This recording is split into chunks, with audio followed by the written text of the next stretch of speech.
اعوذ باللہ من الشیطان الرجیم بسم اللہ الرحمن الرحیم ان الحمد للہ نحمدہ ونستعینہ ونستغفرہ ونعوذ باللہ من شرور انفسنا ومن سیئات اعمالنا واشہد ان لا الہ الا اللہ وحدہ لا شریک لہ واشہد ان محمدا عبدہ ورسولہ ان اللہ وملائکتہ یصلون علی النبی یا ایھا الذین آمنوا صلوا علیہ وسلموا تسلیما اللہم صلی علی محمد وعلی آل محمد۔ آج میرے پاس جو ٹاپک ہے وہ ہے ذوالحجہ اور قربانی کی اہمیت اور احکام۔ ذوالحجہ ایسا مہینہ ہے جس کی اہمیت سے کوئی مسلمان انکار نہیں کر سکتا۔ بیسیکلی 3 عشرے ایسے ہیں جو مسلمانوں کی زندگیوں میں بہت زیادہ اہمیت رکھتے ہیں۔ پہلا محرم الحرام کا پہلا عشرہ، ماہ رمضان کا آخری عشرہ اور ذوالحجہ کا پہلا عشرہ۔ ذوالحجہ کے پہلے عشرے کی اہمیت کا اندازہ آپ اس بات سے لگا سکتے ہیں کہ اللہ تعالیٰ نے قرآن مجید میں سورہ فجر میں فرمایا ہے بسم اللہ الرحمن الرحیم والفجر ولیال عشر، اور قسم ہے فجر کی اور 10 راتوں کی۔ تو یہ 10 راتیں کون سی ہیں؟ یہ ذوالحجہ کا پہلا عشرہ ہے۔ اسلام میں جو ہے نا وہ دن مغرب کے بعد جب چاند نکلتا ہے تو اس کے ساتھ ہی نئے دن کا آغاز ہو جاتا ہے۔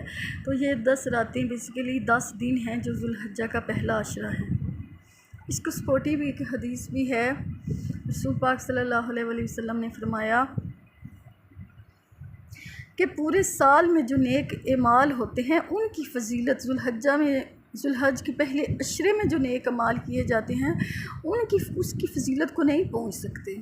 یعنی کہ ذوالحج میں جو پہلے عشرے میں نیک اعمال کیے جاتے ہیں ان کی فضیلت بہت زیادہ ہے۔ پورے سال میں کیے گئے نیک اعمال بھی ان کی فضیلت اس عشرے میں کیے گئے نیک اعمال کی فضیلت کو نہیں پہنچ سکتے۔ صحابہ نے پوچھا یا رسول اللہ صلی اللہ علیہ وسلم کیا جہاد بھی؟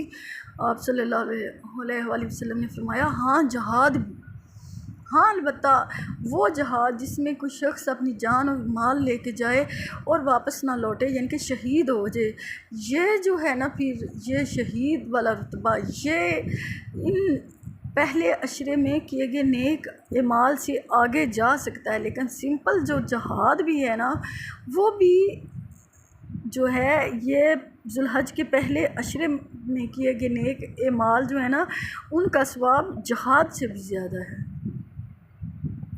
تو ذوالحج میں کیے گئے نیک اعمال جو ہیں ان کا اتنا زیادہ ثواب ہے، لیکن ہم مسلمان اس بات سے زیادہ واقف نہیں ہیں کیونکہ یہ ہمارے اندر علم دین کی کمی ہے۔ ہمیں صرف یہی بتایا جاتا ہے کہ ذوالحج کا پہلا عشرہ جو ہے اس میں حاجی حج کے لیے جاتے ہیں۔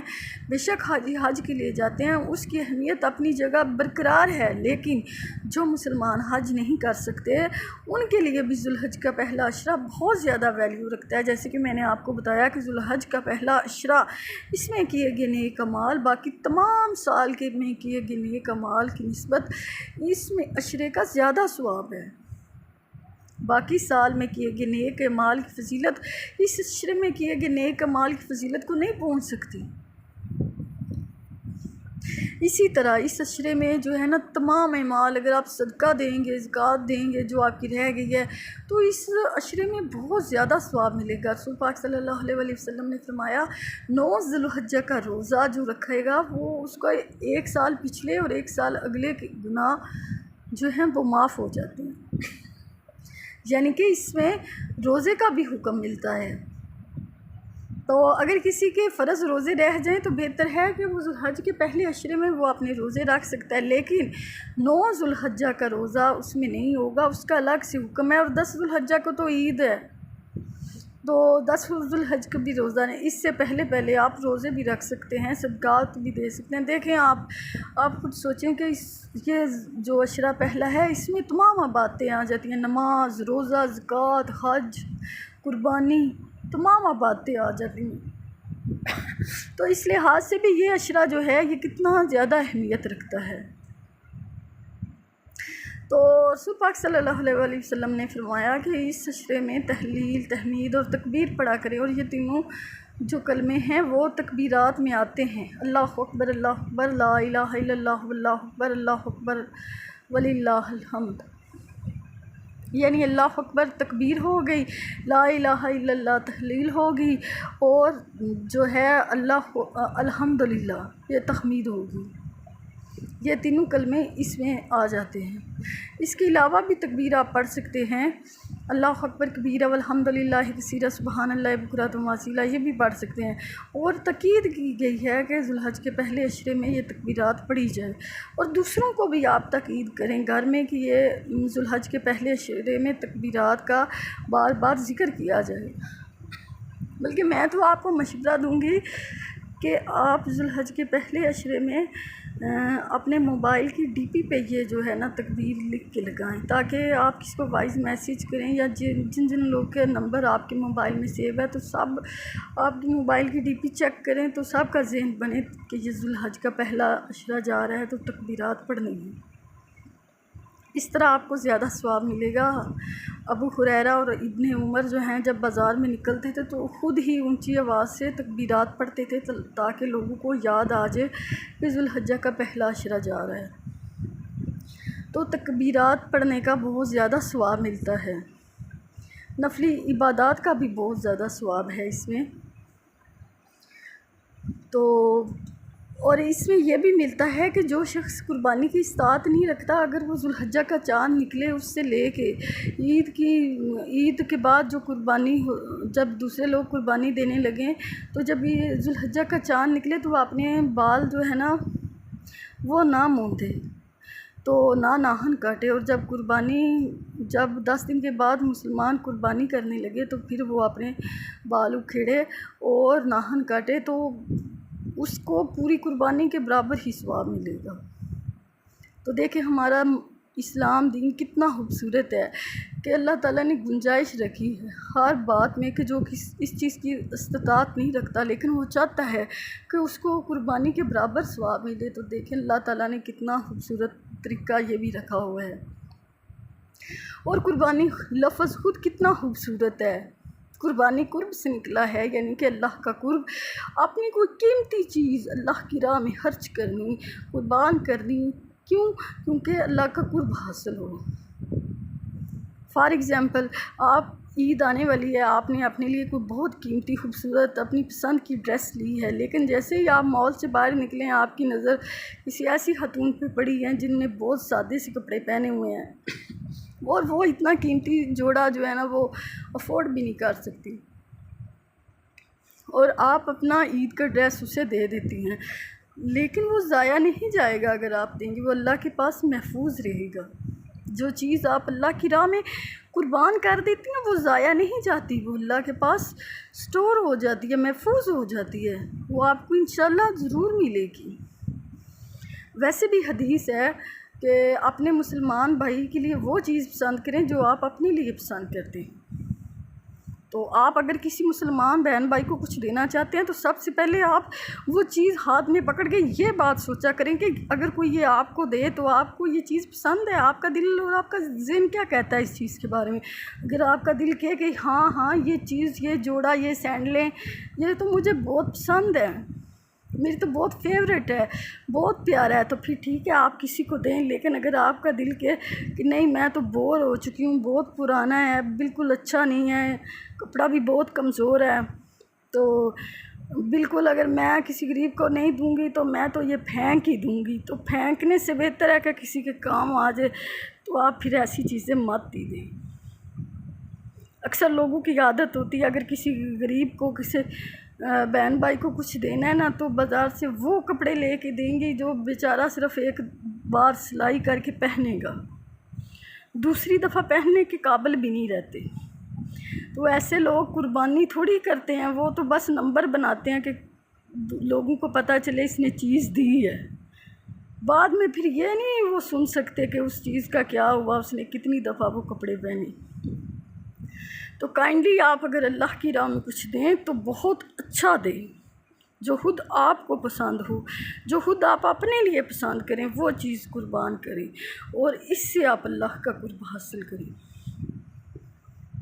عید 2 ہیں، ایک شوال، یکم شوال اور ایک 10 ذوالحجہ، عید الفطر اور عید الاضحیٰ۔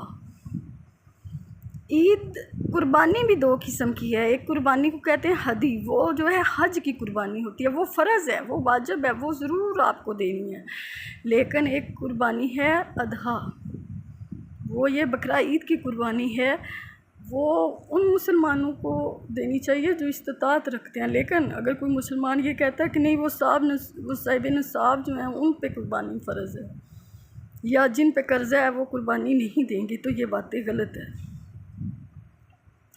جو بھی مسلمان خواہش کرتا ہے اور چاہتا ہے وہ قربانی دے سکتا ہے۔ قرضہ تو سارے لوگوں پہ ہی کچھ نہ کچھ کسی نہ کسی طرح سے بنتا ہے، یعنی کہ اگر آپ نے کمیٹی ڈالی ہے اور آپ کو پہلی کمیٹی مل گئی تو باقی کمیٹیاں تو آپ پہ قرضہ ہیں، آپ کو دینی پڑے گی، لیکن قرضے کا پتہ ہوتا ہے کہ یہ قرضہ ہم آسانی سے دے سکتے ہیں۔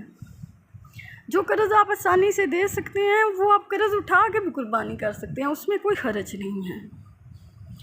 اسی طرح رسول پاک صلی اللہ علیہ وسلم جو ہیں ان نے مدینے میں 10 سال جو ہے قربانی دی تھی، تو رسول پاک صلی اللہ علیہ وسلم کہاں صاحب نصاب تھے، کہاں ان پہ زکوٰۃ فرض تھی، وہ تو جو کچھ ہوتا تھا اپنے پاس وہ غریبوں میں وہ خیرات کر دیتے تھے، غریبوں میں تقسیم کر دیتے تھے۔ تو سیدہ عائشہ رضی اللہ عنہ کہتی ہیں کہ ہمارے گھر مسلسل 3 دن تک گندم کی آٹے سے روٹی نہیں بنتی تھی، یعنی کہ اس طرح کے حالات تھے، تو پھر بھی آپ صلی اللہ علیہ وسلم قربانی تو دیتے تھے۔ تو اس سے یہ بات بھی پتہ چلتی ہے کہ یہ بات غلط ہے کہ جو صاحب نصاب ہیں وہی قربانی دیں۔ جو اگر آپ کا صرف مشکل گزارا بھی ہو رہا ہے نا تو آپ قربانی دے سکتے ہیں، اس میں کوئی حرج نہیں۔ لیکن ایک شخص ہوتا ہے وہ بالکل ہی مفلس ہوتا ہے، وہ بیچارہ خود 2 ٹائم کی روٹی بھی نہیں کھا سکتا، تو وہ کہاں سے قربانی دے گا۔ ایک صحابی تھے رسول پاک صلی اللہ علیہ وسلم کی خدمت میں حاضر ہوئے، کہا یا رسول اللہ صلی اللہ علیہ وسلم میرے پاس ایک ہی بکری ہے، وہ دودھ دیتی ہے، تو وہی اس کا ذریعہ آمدن تھا، تو یا رسول اللہ صلی اللہ علیہ وسلم اگر آپ کہیں تو میں اس کی قربانی دے دوں۔ آپ صلی اللہ علیہ وسلم نے اسے منع کیا، اسے روک دیا۔ یعنی کوئی شخص اتنا مفلس بھی ہوتا ہے جو اتنا ہو پھر اس کو قربانی نہیں دینی چاہیے، لیکن عام شخص قربانی دے سکتا ہے۔ تو قربانی جو ہے یہ حضرت ابراہیم علیہ السلام کے ساتھ جو ہے منسلک ہے۔ حضرت ابراہیم علیہ السلام کی زندگی جو ہے وہ تمام زندگی ہی قربانیوں سے بھرپور ہے۔ آپ دیکھیں کہ جیسے وہ بڑے ہوئے، ایسے خاندان میں انہوں نے پرورش پائی، ایسی ان کی قوم تھی، ستارہ پرست، سورج پرستش، اس کے علاوہ بتوں کی پرستش، تو وہ ایسے میں اللہ نے ان کو ہدایت دی۔ وہ ادھر اپنی قوم میں جیسے بڑے ہوئے اپنے باپ سے کہا ابا جان یہ غلط ہے بتوں کی پوجا کرنا، اللہ نے مجھے ہدایت دی، اللہ ایک ہے۔ باپ نے کہا تو مجھے غلط کہہ رہا ہے، مجھے اپنے باپ کو آج کے دور میں بھی حق کی بات پہ اپنے باپ کے سامنے کھڑے ہو جانا بہت بڑی بات ہوتی ہے، اپنی ماں کے سامنے اپنے باپ کہ آپ غلط ہیں، سارے قبیلے کے سامنے کھڑے ہو جانا کہ آپ غلط ہیں میں حق پہ، یہ آج بھی بہت مشکل ہے۔ لیکن حضرت ابراہیم علیہ السلام کی زندگی تمام تر بہت صابر، بہت حوصلے والے، بہت ہمت والے انسان تھے۔ تو کہا ابا جان اللہ ایک ہے، آپ اس کی عبادت کریں، مجھے ڈر ہے آپ بتوں کی پوجا کریں گے تو آپ کی آخرت تو خراب ہو جائے گی۔ تو باپ نے کہا میرے گھر سے نکل جاؤ۔ آج بھی اگر دیکھیں نا کسی حق پہ کوئی بات کہیں تو والدین سب سے پہلے یہی دھمکی لگاتے ہیں کہ گھر سے نکل جائیں۔ تو اسی طرح انہوں نے پھر وہ سارے بت بھی توڑ ڈالے، تو ایک بت کے انہوں نے کندھے پہ کلہاڑا رکھ دیا، تو جب بادشاہ آیا تو پوچھا کہ ایک شخص ہے جو بتوں کی مخالفت کرتا ہے، ابراہیم علیہ السلام کو بلایا گیا تو انہوں نے کہا میرا اللہ تو وہ ہے جو سورج کو مشرق سے نکالتا ہے، تو وہ اگر رب بنتا ہے نا تو مغرب سے نکال دے، کیونکہ وہ نمرود بھی کہتا تھا میں بھی خدا ہوں، میں بھی جسے چاہوں مار سکتا ہوں، جسے چاہوں اور پھر اس نے فوراً ہی جیل سے 2 بندے منگوا لیے، ایک کو مار دیا، ایک کو واپس چھوڑ دیا۔ تو حضرت ابراہیم علیہ السلام کو پتہ چل گیا تھا یہ ایسے نہیں مانے گا. انہوں نے کہا میرا رب تو وہ ہے جو سورج کو مشرق سے نکالتا ہے، چل تو رب ہے ایسا کر تو سورج کو مغرب سے نکال دے. تو پھر وہ چپ کر گیا. خدائی دعویٰ کیا ہے سب لوگوں نے، فرعون نے، نمرود نے، قارون نے، لیکن کسی نے یہ نہیں کہا کہ ہم زمین کے مالک ہیں، آسمان کے مالک ہیں، ہم نے سورج چاند.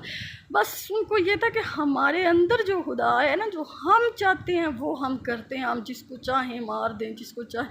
بس یہاں تک تھا. آج بھی آپ دیکھیں جو لوگ ظالم ہیں، جن کو اللہ نے رزق دیا ہے، وہ ان کے اندر بھی ایک فرعون ہوتا ہے. وہ کہتے ہیں اچھا ہمارے آگے اس کی جرت، ایسا بولا، ہم تو جو چاہیں کر دیں، ہماری تو بڑی عزت ہے، ہم تو یہ کریں گے، ہم وہ بھی آج بھی لوگ دعویٰ نہیں کرتے وہ زمین و آسمان کے مالک ہیں، لیکن فرعونی حرکتیں ان میں ساری پائی جاتی ہیں. وہ اپنے سے غریب انسان کو انسان نہیں سمجھیں گی، وہ یہی کہیں گے کہ ہم سب سے بہتر ہیں. تو اس وقت بھی یہی چیز تھی. تو ابراہیم علیہ السلام نہیں گھبرائے کہ میرے لیے آگ اتنی زیادہ، لیکن بادشاہ نے کہا کہ یہ اتنی آگ دیکھے گا تو خود ہی گھبرا جائے گا. لیکن نہیں، حضرت ابراہیم علیہ السلام تو بالکل نہیں گھبرائے نا. بے خطر کود پڑا آتش نمرود میں عشق. تو اللہ تعالیٰ سے اتنی محبت تھی، اتنی محبت تھی، انہیں اپنی جان کی پرواہ بھی نہیں کی. وہ تو اللہ تعالیٰ نے ان کے لیے آگ کو گلے گلزار کر دیا. اور پھر اس کے بعد آپ دیکھیں امتحانات بہت زیادہ ان کی زندگی میں آئے.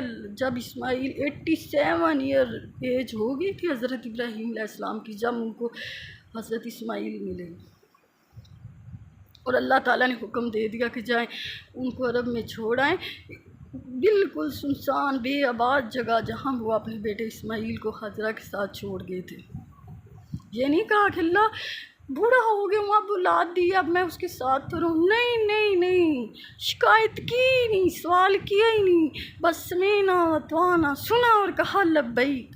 اللہ ٹھیک ہے، اللہ ٹھیک ہے، اللہ میں حاضر ہوں. ابراہیم کی تمام زندگی ایسی ہی. اور پھر جب بچہ 12-13 سال کا ہوا اور حضرت ابراہیم علیہ السلام کی ایج تھی 99 یا 100.